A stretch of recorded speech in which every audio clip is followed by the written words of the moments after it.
mong tanggapin si Jesus, ay kailangan mong magpabautismo. Ibig sabihin, ang first step ng pagpabautismo, tanggapin mo muna si Jesus bilang Diyos at iyong tagapagligtas. Sino po rito ang hindi pa tumatanggap kay Kristo bilang Diyos at kanyang tagapagligtas? Taas ang kamay. Okay, salamat po. Salamat po. Okay? Ngayon, napakadali lang naman tumanggap sa Panginoon dahil ang sabi, gayon na lamang ang pag-ibig ng Diyos sa sanlibutan kaya't binigay niya ang kanyang bugtong na anak upang kung sino mang sumampalataya sa kanya ay hindi mapahamak kundi magkaroon ng buhay na walang hanggan. So paano po ang gagawin natin? Tumanggap tayo sa Panginoon, sumampalataya tayo kay Jesus. Okay? At papasok po itong bautismo. Ano po ba ang ibig sabihin ng bautismo? Ang bautismo sa tubig, mababasa niyo po dyan, ay kaparaanang itinuro sa Biblia upang ipahayag sa madla na akin ang tinanggap si Kristo bilang Diyos at tagapagligtas. Personal po ito na, Lord, tinatanggap kita bilang Diyos at aking tagapagligtas. At paano natin ipapakita sa buong mundo na tinanggap natin si Kristo? Sa pamamagitan ng pagbabautismo. Ibig sabihin, tinanggap ko si Kristo, it is an outward proof that you are a follower of Christ. Halimbawa, sa mga may fraternity dito, di ba? Ang initiation ninyo, may bugbog, may ganito, o yung iba naman may tato, or kung ano mang palatandaan, ay tanda na kayo ay member ng organisasyon na yon. Sa Bible, ang ginagawa po, pag tinanggap po si Kristo, magpapabautismo ka. Okay? At yun po yung pag-aaralan natin, bakit kailangan magpabautismo. Outward proof, sabi nga po dyan, makikita nyo, open and close parenthesis, nakalagay dyan, public confession. Ibig sabihin, ipinapakita natin sa mga tao na tayo ay disipulo ni Kristo. Bakit sa mga born again wala pong binyag? Very good! Kasi po, ang bautismo ay personal mong desisyon. Hindi ka dapat magpabautismo dahil pinilit ka ng katabi mo. Okay? Hindi ka magpapabautismo dahil nagpabautismo silang lahat. So parang ako lang ang hindi magpabautismo, pabautismo na rin ako. Hindi po. Dahil ang bautismo po ay pagpapahayag sa mundo na ako ay tagasunod ni Kristo. Ngayon, bakit tayo walang binyag? Kasi di ba pag baby ka sa ayaw at sa ayaw mo, bibinyagan ka. Nakukuha niyo po? Ang atin po, pag ikaw ay malaki na at kaya mo nang gumawa ng desisyon sa sarili mo, tatanungin ka namin, gusto mo bang sumunod kay Kristo? Gusto mo bang magpabautismo? At ikaw mismo sa sarili mo ang gagawa ng desisyon na na gusto kong magpabautismo, gusto kong sumunod kay Kristo. Personal decision. Hindi dahil desisyon ni mama, hindi dahil desisyon ni tita, hindi dahil desisyon ni pastor. Okay? Kaya mamaya po pagkatapos po natin, tatanungin ko ulit kayo kung sino yung final na magpapabautismo. Kasi po, personal decision po ito. Baliwala po ang gagawin natin kung napilitan ka lang. Baliwala po ito kung ginawa natin dahil ginagawa nilang lahat. Kailangan, pag humarap tayo sa Panginoon, Lord, gagawin ko to kasi desisyon ko to. Na ipinapakita ko sa mundo na ako ay tagasunod mo. Amen po ba? Amen. Bakit po natin gagawin? Number 1, iniutos ni Kristo. Maliwanag na itinuturo ni Jesus na ang bawat Kristiyano ay kailangang bautismuhan. Sabi po sa Matthew 3:13 na magkagayoy naparoon si Jesus mula sa Galilea at lumapit kay Juan sa ilog ng Jordan upang siya'y bautismuhan. Matthew 28:19, ito po yung ating Great Commission. Ano po yun? Ang sabi,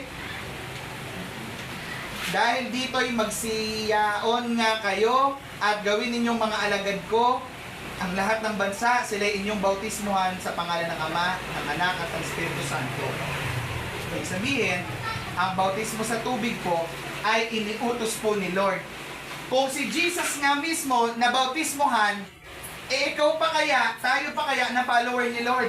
Di ba kaya nga tayo tinawag na follower ni Jesus? Kasi ang sinusunod natin, ginawa ni Jesus. Kung ginawa ni Jesus, bilang tagasunod ni Kristo, gagawin ko rin. Amen? Amen. Amen. Pangalawa, sinunod ng mga alagad.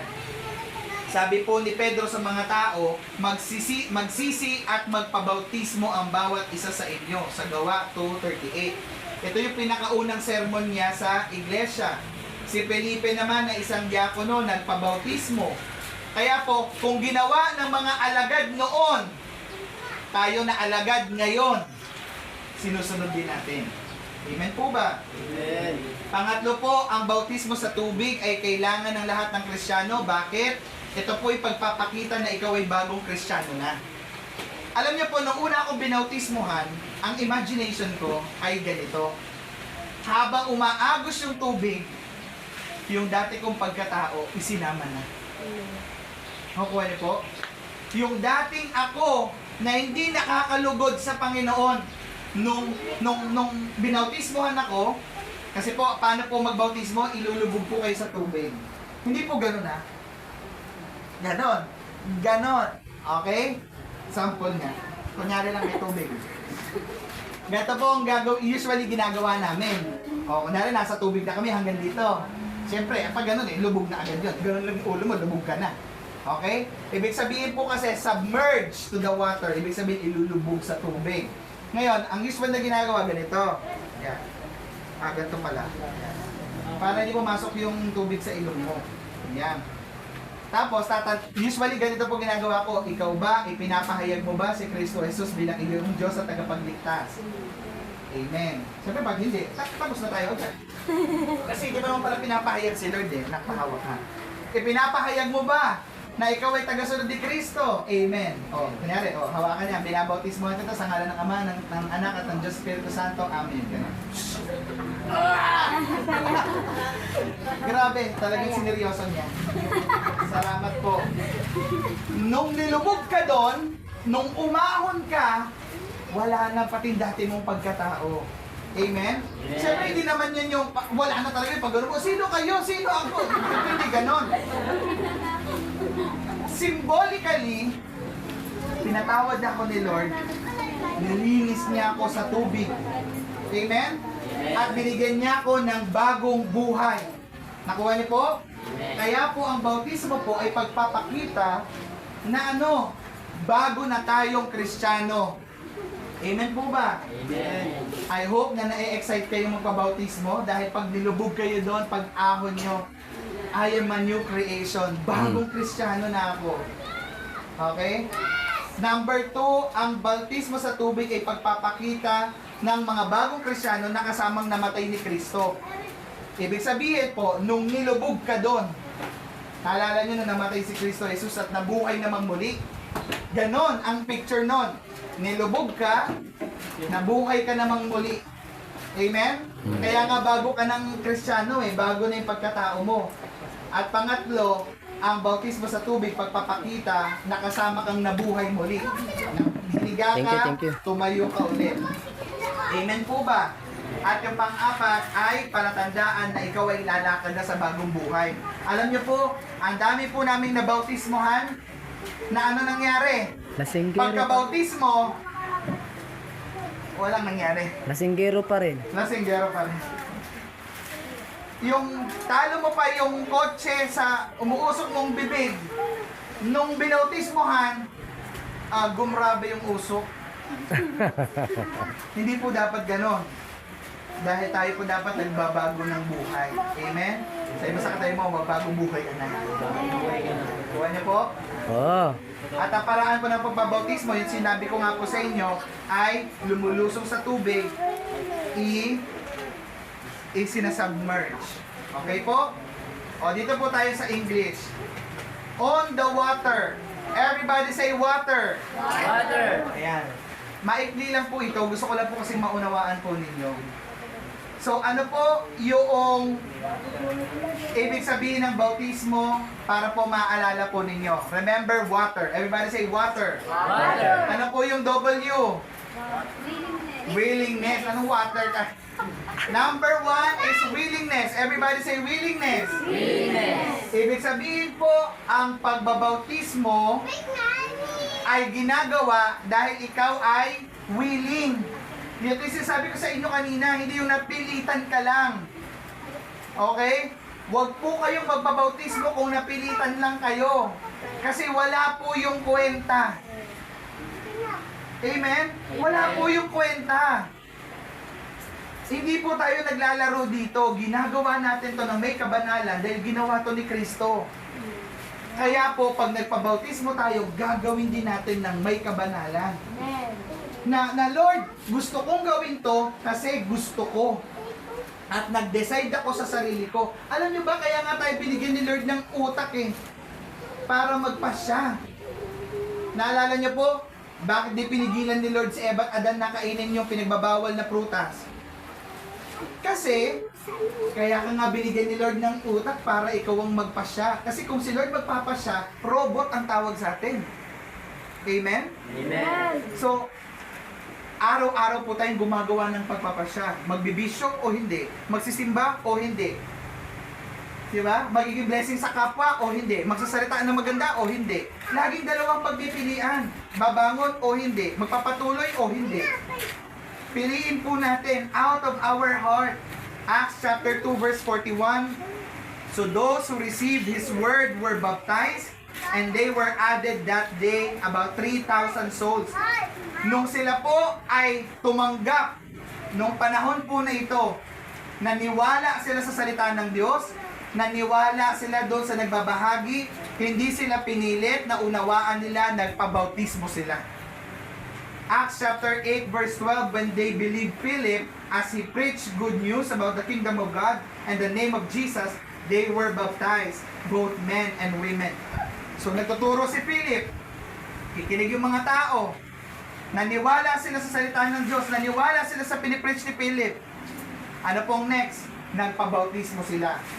Another example, Acts 16:31-33, and they replied, believe in the Lord Jesus, you will be saved, you and your household. So they spoke to the word. So they spoke the word of the Lord to him and all the others in his house. And at the hour of the night, the jailer took them and washed their wounds. Then immediately he and all his household were baptized. Ang pinipreach nila, manampalataya ka sa Panginoon at maliligtas kayong lahat. Nung ding gabi na yon, buong pamilya nagpabautismo. Amen? Ganon sila kawili kahit gabi, nagpabautismo. Nakukuha niyo po? Again, dapat po hindi sa pilitan. Nakukuha niyo po. Uulitin ko po. Siguraduhin po ninyo, God knows, alam po ng Lord yan. Kung gusto niyo ho ba talaga o napilitan lang. Again, kaya nga sabi ko nga po, hindi ko naman sinasabi na ang umattend lang ay yung magpapabautismo lang. Bakit? Sabi ko, mainam din na mapakinggan nyo muna.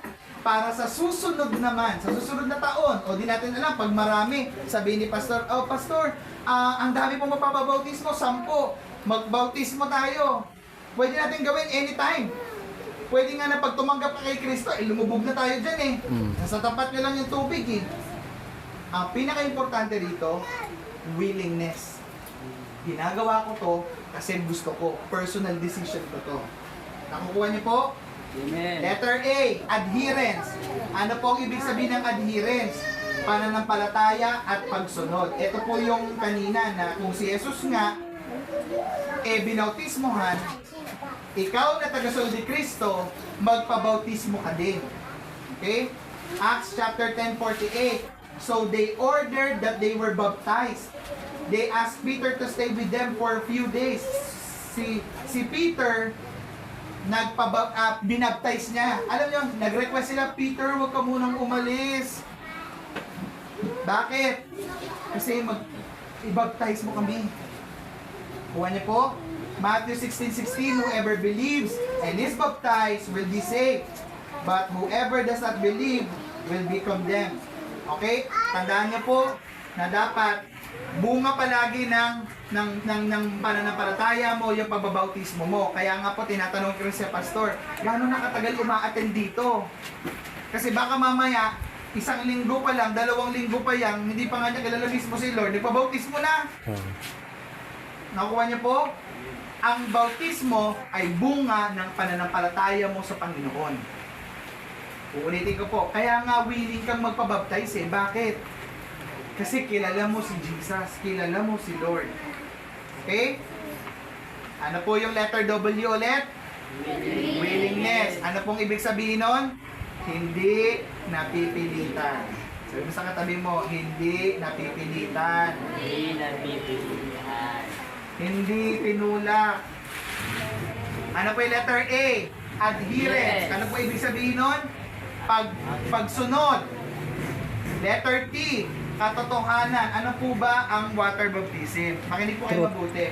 Alam niyo po ang water baptism, hindi po yan parang fraternity ng initiation rites. Halimbawa, pag dito ko nagsimba sa Jiwag Angat, mapabaptize ako. Ay, lilipat ako ng church sa JIL Angat, mapabaptize ulit ako. Ay, lilipat ako sa, ano ba pangalan ibang church? Church ABC, mapabaptize ulit ako. Hindi yan parang membership. Nakukuha niyo po? Bago ko pumunta ng Jiwag, nabaptize na ako. Kaya hindi na ako nagpabaptize nung nasa Jiwag ako. Bakit? Alam ko sa sarili ko na nung nagpabaptize ako nung bata pa ako, sigurado ako, totoo ako, at personal decision ko yun. At nauunawaan ko kung ba't ako nagpabautismo. Hindi naman ibig sabihin na bawal ulitin. Kasi yung iba, parang gusto nila na i-refresh yung kanilang relasyon sa Panginoon. Gusto nila magsimulang muli. Hindi rin naman po yun bawal, okay? Wala naman sinabi na isang bautismuhan lang eh. Pero hindi rin naman yung parang membership rights to na, ay, sino dito member ng Jiwag? Ako, bakit? Binautismuhan ako sa Jiwag. Hindi po ganon, okay? Ano po ba ang nagpipigil sa atin para mabaptize tayo? Marami pong iba ay napipigilan ng religion ng kanilang pamilya. Tandaan niyo po, ang bautismo is not about pagiging born again or Catholic or whatever. Ito yung tinuturo namin sa inyo, yung katotohanan, nagpabautismo ka dahil nananampalataya ka kay Jesus. Amen po ba? Amen. So, going back, hindi rin naman requirement ang bautismo para maligtas. Okay? Kahit hindi ka na bautismohan, pwede ka mapunta sa langit. Nakukuha niyo po. Nagkakaintindihan po ba tayo? Amen. Kasi yung iba, ang kailangan, mabautismohan ka, tapos, para mapunta ka sa langit, parang ganon. Hindi. Kung may pagkakataon, mas maganda mabautismohan ka dahil wala namang bautismo sa langit eh. Dito lang sa lupa. Pero ano po yung palatandaan na hindi siya requirement? Nakita niyo po yung nakapako sa krus noon, yung katabi ni Jesus? Di ba sabi niya, dahil nagsisi siya, sabi niya, sasama kita sa paraiso. Naligtas siya. Pero nagpabautismo ba siya? Hindi. Ikaw ba naman nakapako doon eh? Mapapabautismo ka? Hindi tatanggalin na naman yung mga pako doon. Nakukuha niya po? Wala siyang pagkakataon eh. Pero ikaw di ka naman nakapako. Ikaw may pagkakataon. Amen po ba? Amen. Again, pero hindi naman ibig sabihin na hindi ka na bautismohan, hindi ka ligtas. Dahil ang kaligtasan wala sa bautismo, nasa pananampalataya kay Jesus. Amen? Okay? Pero, kung may pagkakataon, gaya po nito, once a year po namin ito ginagawa. At kaya naman natin, why not? Kasi may pagkakataon, hanggat buhay tayo. Dahil ulitin ko po, sa lupa lang natin yan magagawa. Nakukuha niyo po? John 3 verse 5, very truly I tell you, no one can enter the kingdom of God unless they are born with water and the Spirit. Water baptism and Holy Spirit's baptism. Again, pag may pagkakataon po tayo, gawin po natin kasi maikli lang yung buhay natin. Colossians chapter 2 verse 12 to 13, I have been buried with Him in baptism, in which you were also raised with Him through your faith in the working of God who raised Him from the dead. Baptism po is the resurrection ng Panginoon. Lubog and rose again. Lubog and rose again. Yung sinasabi ko sa inyo kanina. Nung nilubog kayo, nilinis kayo, bumangon kayo, bagong tao na kayo. Amen. Kaya po, tandaan niyo po,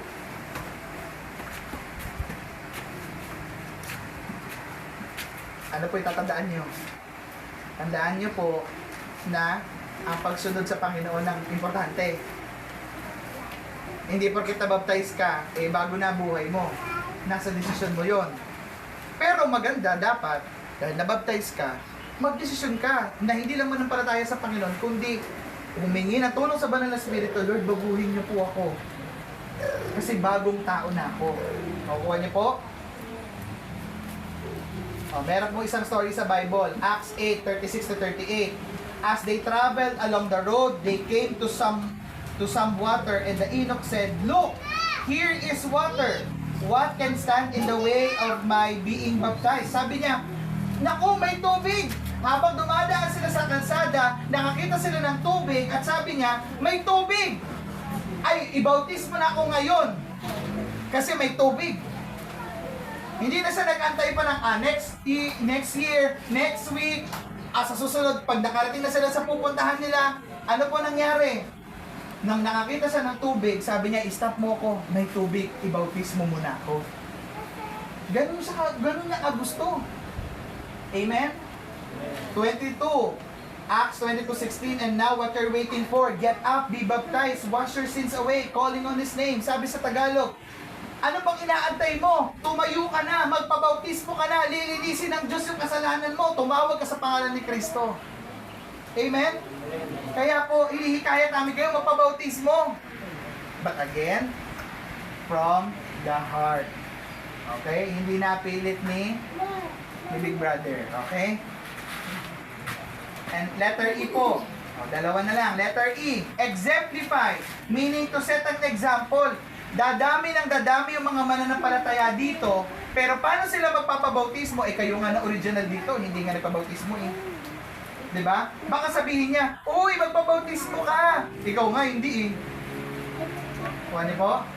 Ginawa ni Jesus, ginawa ng mga disipulo, ako, ikaw na tagasunod ni Kristo, gawin din natin. Let us set an example. Amen po ba? Kaya po, paalala, gagawin po natin, hindi po dahil invento lang po ito, kundi si Jesus mismo ginawa ito. Nakukuha niyo po? And last po, letter R, repentance. Ibig sabihin, pagsisisi. Bago tayo magpabautismo, usually pinagpe-pray muna namin. Humingi tayo ng kapatawaran sa ating kasalanan. Sabi po dito in Matthew chapter 3 verse 11, I baptize you with water for repentance. Pinabaptize kita sa tubig para magsisi ka. 1 Peter chapter 3:21, and water symbolizes baptism that now saves you. Not the removal of dirt from the body, but the pledge of clear conscience towards God. So sabi niya, ang pagbabautismo, hindi lang yan yung nilinis ka sa mga libag mo o mga dumi-dumi. Diba? Kung hindi, kaibuturan mo. Nililinis ng Lord. Nakukuha niyo po? Kaya po, to summarize, yung water, huwag po tayo magpabautismo kung tayo pinapilitan. Dapat po, ito po ay bunga ng ating pananampalataya at pagkilala sa Panginoon. Amen po ba? Amen. Pangalawa po, adherence. Kung ginawa nila, ginagawa rin natin. Ginawa nga ni Jesus, ginawa ng mga disipulo, bakit natin hindi gagawin? Pangatlo po, yung katotohanan. Hindi naman siya requirement para maligtas ka. Pero dahil may pagkakataon tayo, ba't di natin gawin? Lalo na nga po sa inyo, ayan lang tubig sa tapat nyo. Kami, para magbautismo, mag-upa pa kami ng resort o ng private pool para lang magbautismo. Kayo, andyan lang sa tapat yung tubig. Sa churches po, sa Amerika o sa ibang malalaki, meron silang parang bathtub ang itsura. Ewan ko kung napapanood sa YouTube yun. Bakit? Kasi, upa pa sila, punta pa sila sa mga beach. Kung sa church, meron silang parang bathtub, pwedeng mangyari doon, o tinatanggap po ba si Jesus? Yes! Baptize ka na mismo sa church. Kaya po meron silang mga ganon. Letter E, exemplify, meaning to set an example. Mahirap sa akin sabihin sa inyo na magpabautismo kayo kung ako mismo hindi naman baptize. Mahirap sa akin na i-encourage kayo na magpabautismo kung ako mismo hindi ko naunawaan to. Kukuha niyo po? Letter R, repentance. Sabi ko nga po sa inyo, bakit ang sarap-sarap at pag-aalalahanin ko nung ako ay nung ako ay binaptize. Naalala ko nun, nung nilubog ako sa tubig, pakiramdam ko talaga lahat ng karumihan ko, pati masama kong mga ugali. Pakiramdam ko nun, pinatawad ako ng Panginoon ng isang idlang. At nung tumayo akong ulit, sabi ko, Lord, tulungan mo ako na mas maging better Christian. Tulungan mo ako. Wala pong perfecto sa atin. Makakagawa tayo ng pagkakamali. Okay? But at the end of the day, sa tulong ng Banal na Espiritu, tutulungan na tayo na maayos at patuloy ang ating buhay. Nakukuha niyo po? Kaya po sa akin pong pagtatapos, wala pong baptism sa langit, dito lang sa lupa. Kaya po kung may pagkakataon tayo, humihinga, nananampalataya sa Panginoon, why not magpabautismo tayo?